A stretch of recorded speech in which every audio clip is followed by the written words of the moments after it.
if people took a moment to examine their own disciplines and put those into the way that they hire, I think you would see a lot better results. I'm Eric Wilson, managing partner of Startup Caucus, an investment fund and incubator for Republican campaign technology. Welcome to the Business of Politics show. On this podcast, we bring you into conversation with the entrepreneurs who build best-in-class political businesses, the founders who provide the capital, and the operatives who put it all together to win campaigns.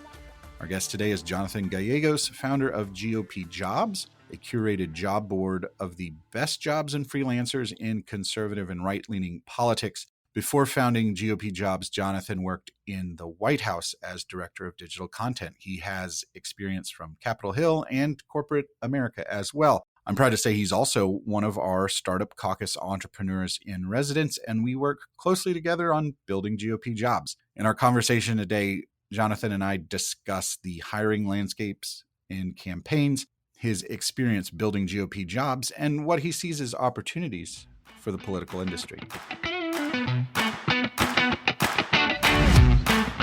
Jonathan, how have campaigns, PACs, and political firms been impacted by the Great Resignation caused by the COVID-19 pandemic?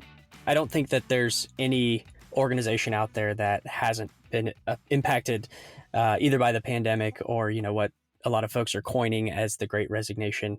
But, I think there's winners and losers in every situation. And I think it all really comes down to the ingenuity of the firm that's impacted. And so, for example, I remember a story of, a couple years ago when the pandemic was really kicking off, there were two different firms that I talked to, both field firms that were going door to door. And one of them took the approach that it's time to not send people out for their personal health and safety, and that despite this information needing to be gathered, they were going to go about it in different ways through online forums and research that way. And because of that, they didn't really get a whole lot of, ground level information. Well, this other firm took the approach where they were going to actually double down on this situation and send as many people out as they could. And they found that through the pandemic, they actually got a lot better and more in-depth responses from participants at a ground level because, a lot of folks were home and a lot of folks were interested in having face-to-face contact with another human and just answering questions. And so, I think that's kind of two different approaches to the exact same scenario facing people. And really, I think it all comes down to how each individual firm chooses to handle that type of adversity. It's what you make of it. And anecdotally, I've heard, campaigns are struggling to really fill out their rosters and having to get creative with employees. Are you seeing the kind of mismatch in job openings to job seekers? What does that ratio kind of look like roughly? For politics, it's always cyclical, right? So there's always a push to bring as many people on as you can for the campaign. And then there are people who win the election and people who lose the election. And so the people that lose will then start looking for jobs. And then there are more job seekers than there are positions to fill. Whereas at the start of the campaign, there's probably more positions to fill than there are people available to fill them. And so these things kind of ebb and flow as the cycles progress. And it's definitely interesting to watch from my point of view is seeing the number of people that are looking for candidates and then conversely the number of candidates looking for jobs. Got it. So we haven't really seen the real tightening of the labor market in the political industry that maybe other industries have. Is that your analysis of it? I don't know that there's a tightening. I think every year, more and more people are interested in politics. You see this from fundraising numbers. You see it from, debate watching numbers. And I think that as this excitement around politics grows, that you're going to have more and more people wanting to join the ecosystem than ever before, which incidentally is why we created GOP Jobs, is to help open the floodgates and not create such a kind of a mystery. I think that existed think 4 years ago around getting work in Republican politics or right-leaning politics. And so I don't know that there's a real tightening of the labor market. There's so many variables, I guess, at play here that help us keep people in the pipeline. Right. And so because of GOP jobs, you sit on a ton of data. What are you seeing some employers doing right now to attract talent in the political space? Honestly, I'm not seeing really interesting things that folks are doing to attract talent, which is a wide open opportunity for other people. I think the most interesting thing I've seen is the acceptance of either remote or partially remote work. That's wild. We wouldn't have had that, 2-3 years ago for sure. That's very true. And I think that, there's a lot of ways I think that organizations can really improve the things that they're doing, from thinking about job titles. A lot of folks will take it'll be a marketing firm, and their job is marketing things to people in a way that is appealing to them. And they will come up with job titles and job descriptions that sound like they are written from an encyclopedia or something. And it's just, if people took a moment to examine their own disciplines and put those into the way that they hire, I think you would see a lot better results. Yeah, that's a good point. You alluded to this just a minute ago, which is that, recruiting and hiring have always been really secretive in politics. It's been word of mouth. People don't want to talk about what they're hiring for because they think it'll tip their hand on some strategy. That obviously presents some challenges for a jobs board website like GOP Jobs. Why do you think our industry is like that? Are you doing some things to help people overcome that, or do you have to adapt to that? That's a really great point. And I think, as I think about this, I think in politics, in ways unlike any other sector, information is power, right? And so if you can gain a slight edge on somebody, some organization, anything, like, people will seek that edge out. And I think that desire to have an edge on information kind of bleeds into every aspect of political life, including hiring. And so, there's the secretiveness born out of not wanting to, like you said, tip your hand or show somebody that, a weakness presented. And so folks they'll say, oh, a Midwest senator is looking for a comms director. And I think that type of stuff really is an old way of doing it and an old way of hiring. I think another key reason is timing. When do you announce something? If you announce it too early, you might fizzle out by the time it matters. And if you announce too late, people's minds are already made up. And so I think for employers, this sort of information is power mixed with timing. It creates a difficult environment for kind of an open and transparent process, which I think you see more accepted in other environments and other sectors. Yeah, it definitely goes back to this gatekeeping of information, controlling the message or the narrative that is sort of an old school conventional wisdom type of thinking. We talked about this in an earlier episode with Luke Thompson about, sharing information with campaigns from a super PAC, and a lot of people said, "Oh, well, you're giving away your strategy," quite literally, and that was the point. We see it on the left as well with the red boxes on websites, where people are just sort of communicating out in the open. And so this idea of, oh, I'm an anonymous Midwestern senator, and I don't want people to know that I'm looking for a communications director, seems a little precious now, when probably easy to figure out what's going on. The other challenge that it presents is if you are not casting the widest possible net and are being secretive, aren't giving your fans, as it were, an opportunity to apply for jobs with you, you're really missing out on an opportunity. Because I think, someone might see, oh, well, I'm interested in applying for comms jobs, and this is one that I'll apply to. You could probably get a much better candidate if you would just say who your name is, what your mission is, what you're trying to do. And so you may be missing out on some talent there. Yeah, that's absolutely right. And I think, you see this in, like I said, in other spaces where people are actually building businesses in the open, where they are completely transparent about the number of users they have, or even down to their financials, like how much revenue they're generating on a monthly basis, and milestones like that. And I think what you create when you do that, like you said, is this kind of this fan base. Is people are rooting for you. You know, they want to see you succeed and they want to see you do well.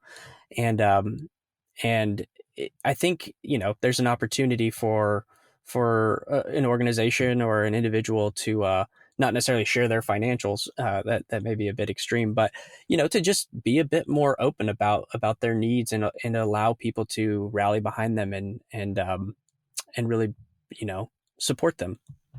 Yeah. So on the other side of the coin, what are some of the in-demand skills that campaigns are looking for, that if I'm kind of maybe just starting out in my political career or looking to graduate in the next couple of years, what are some of the skills that you are seeing that are really in demand? Obviously, we are always going to need the bodies for voter contact and things like that, but are there any trends that you've picked up on where what of the jobs in the political industry, what are the most scarce in terms of existing resumes?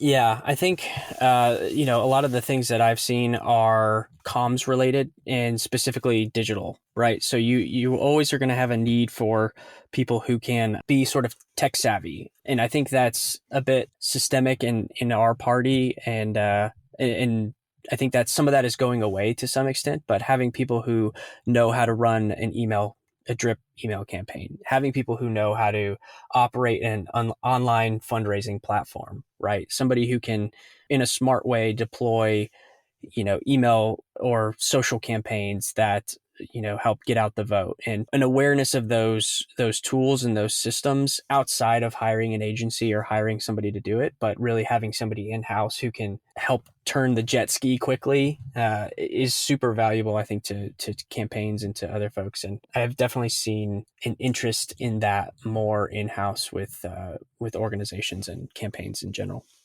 I'm also seeing a increased demand for things around data. People who maybe maybe are able to do some advanced Excel, but even go further and be able to work with databases and things like that.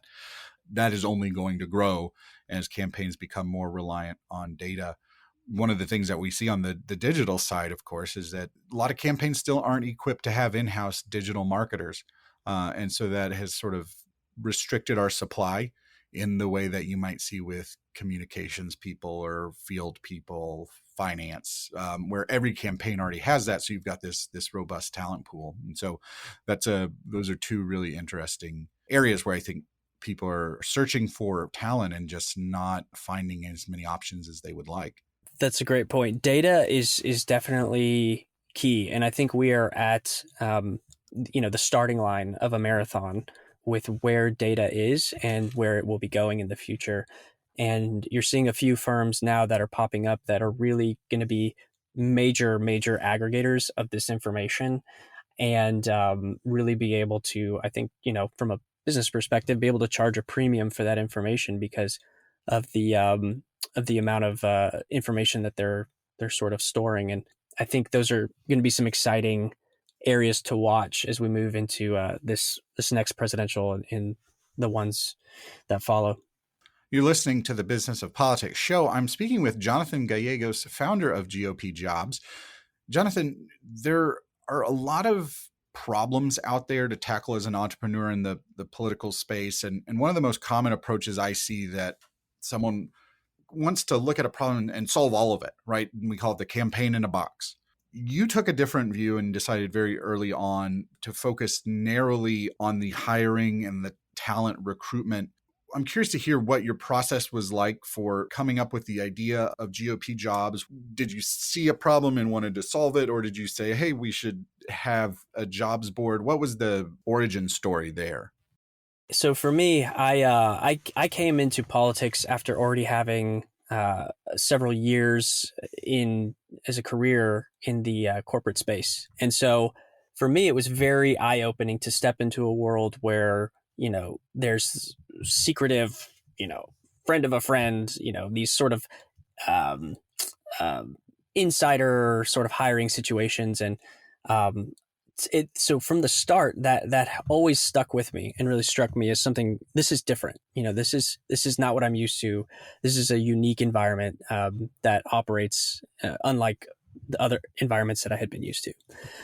So fast forward a few years, obviously worked in the House, in the Senate, in the White House, and found myself in a role where I would be required to hire some folks and evaluate talent. And you sort of look behind you at, okay, who do I know and who are these people that I could tap into that could fill these roles? And those experiences for me really shaped the beginnings of GOP jobs. It's like you are seeing in other environments and other technology environments very open processes, open, you know, the internet really allows you to pull from the largest collection of people, right? And so you can really find the best of the best there if you can sort through uh, all of the information. And so that was the hypothesis is, there are other organizations that are doing this, that are trying to find,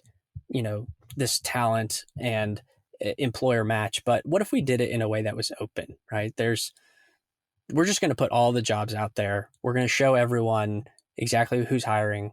These organizations show their needs, and the demand, I think, and proves itself by the response of the people that have used it and signed up. And we've seen tremendous user growth in just 13 months of being a website, and really excited about the future of it. And I think, the response has been positive. People like to see this. They like to, I get emails, frequently of people saying they're glad this exists. How come this didn't exist before? How can we make it better? How can we help out? And those encouraging emails are, what help it keep going, honestly, and keep the belief that this is going to be a platform of consequence alive. And that really speaks to the fact that you found a problem that people care about and we're trying to overcome. And I can't emphasize this enough to people who may be listening, who are thinking about getting into, whether it's politics or any other industry for entrepreneurship. Find a problem that people already have and try to solve it. The biggest sort of hurdle or obstacle that I help sort of first time entrepreneurs overcome is trying to pare down their vision. And sometimes it feels like, oh, well, you're just tearing apart my idea. But what I've seen is that it is easier to get traction when you're solving a problem that people have. It's got a clear opportunity and people all agree on that. What you don't want to find yourself in the position of is convincing people that they have a problem and that you have a solution. It's that double sales job that can really kill early stage startups.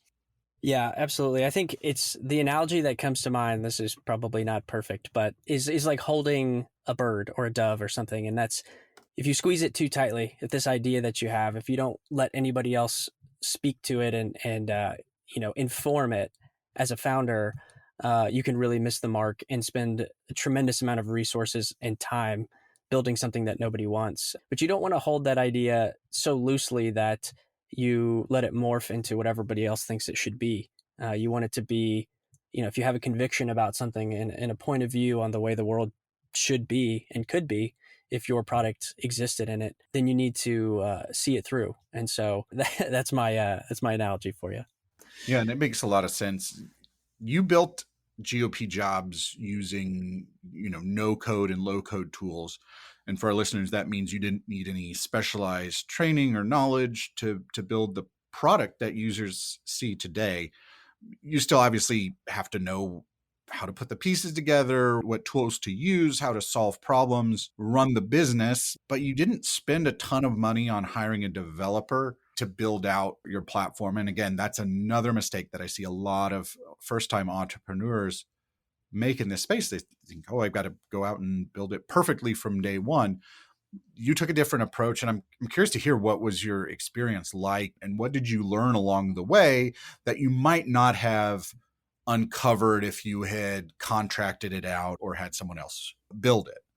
I have so much to say on this, and I think you nailed it when you said that so many people, they get bogged down by not having technical talent on their team from day one. There are so many tools out there that exist that can help somebody who is a non-technical founder really put out an MVP or something that they can be proud of with a lot of these no code or low code solutions. And if there's one takeaway from folks listening to this podcast, I would say that that's it. Is like, if you have an idea, there are so many resources out there that can help you get something live and out in the wild that requires zero technical expertise, right? You may have to YouTube a few things to like figure it out, or to figure out exactly how to make the thing Which is do exactly what a developer would do that you hired, by the way.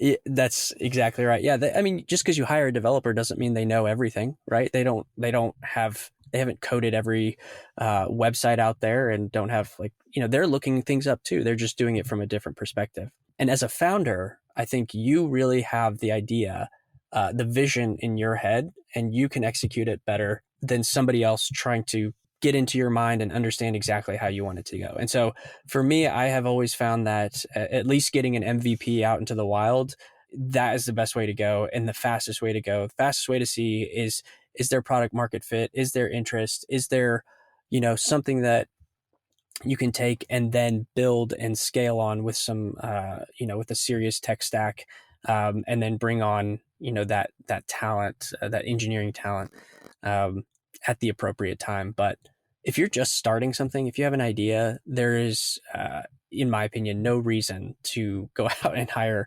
technical talent from the start. I think people always enjoy hearing, sort of what specifically is being used. So just to give an example, one of the main things I look out for when we're trying to invest in a startup and figure out, is it a good business that's going to have traction, is this a spreadsheet problem? Are people on campaigns using spreadsheets to solve this problem right now, and that could be turned into software? That's a good product. The good news is there are lots of no-code, low-code platforms out there that are built right on top of spreadsheets, like Airtable and Bubble, I think, are two good examples. What are some of the other tools that you would encourage people to take a look at if they want to figure out if this might be right for them?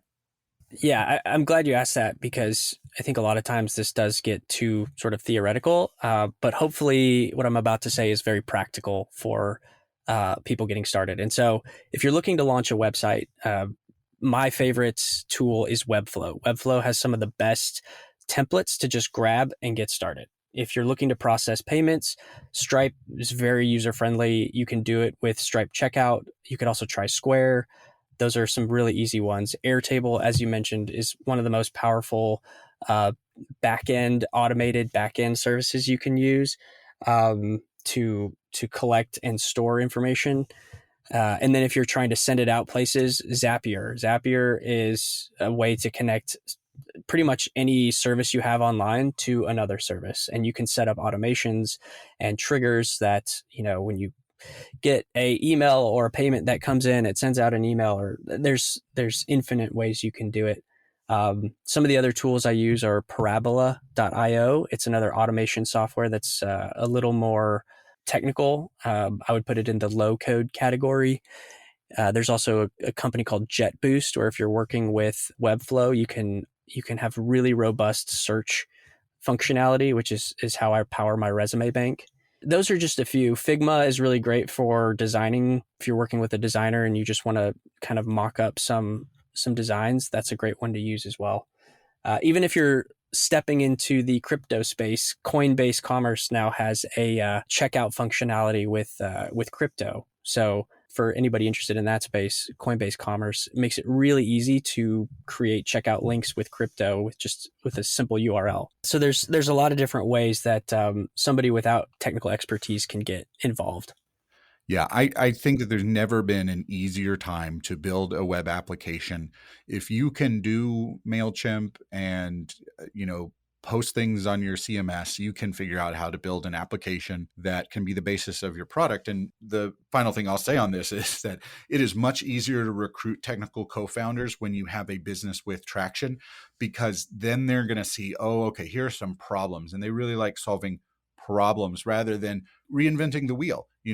Logging in, taking payments, this stuff has already been solved. It's just a matter of plugging it all together. You can do that yourself, but taking it to that next step is showing that you've got users, people are paying for it, and it's solving a problem that people have.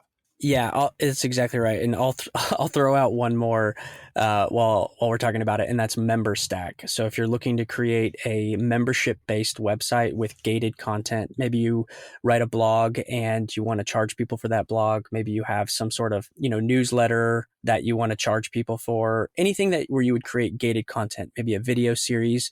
You can do that with MemberStack. Super easy. I use it for my resume bank as well. It's a very powerful tool. And all of this stuff is relatively affordable. I mean, we're talking $50 or less a month for any of these services at the high end. So I encourage people to check any of those out. What has been the biggest challenge specific to building a startup in the political space, in your opinion? Honestly, I am very excited and bullish about startups in the political space. And there's a simple reason. I've had this thesis since the beginning, and that's politics is always several years behind what is going on in the mainstream.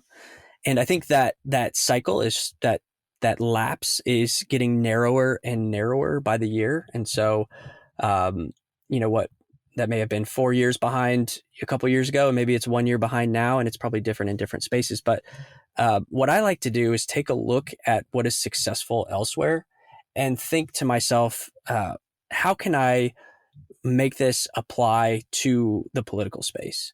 And there's a lot of different ways that you can do that. But I would just start with, what are the favorite brands or products that you interact with on a daily basis? And any of those things, I promise, any of those things could be reapplied in sort of a center right or sort of Republican fashion. And I think there's not enough people out there that are taking that approach. That, is there, a Slack competitor that could be created that just caters center right talent? I don't know. Maybe that's possible. Is there Google Docs? Obviously Google and Slack have really perfected what they're doing, and maybe it doesn't make sense to chase those things. But if you start thinking about the world in these sort of ways, you'll find that opportunities are everywhere. And the biggest challenge, I think, is people not being able to step outside of that political realm, right? It's like they are siloed in this way of thinking that, because I have this boss who is a 68-year-old congressman, I have to do things the way that he thinks it could be done. But if you come to these approaches with, novel ideas and solutions and can show traction, I think people are going to be really eager to see what those things are. So you kind of alluded to this, but what's one thing that you wish you could change about the political industry, from an entrepreneur's perspective? Yeah. So I think for that, the biggest thing is getting people comfortable and used to sort of SaaS technology. And I've heard others say this on the pod, and it rings true for me as well. And that is, there's a lot of sort of hand-holding that I think people are used to receiving in the political space. They're used to getting sort of this white glove treatment and conversation. Whereas if they sort of just dive into the platform, dive into the things that they are trying to do or that the platform is trying to solve, they would be able to find the answers themselves. And so I think it's just a level of education and a level of comfort that you're getting these audiences used to. And honestly, I think it's getting better. It's getting better over time as more of these services exist. And as, the general tech literacy, I think, of the population as a whole increases. So, that's what I would change. Great. Well, I want to thank Jonathan for joining us in today's podcast. You can go check out GOP Jobs at gopjobs.com. If you are looking for a job or you need to hire someone, head on over there. Even if you're not searching for a job right now, go sign up for their email list, because you might find the perfect opportunity someday.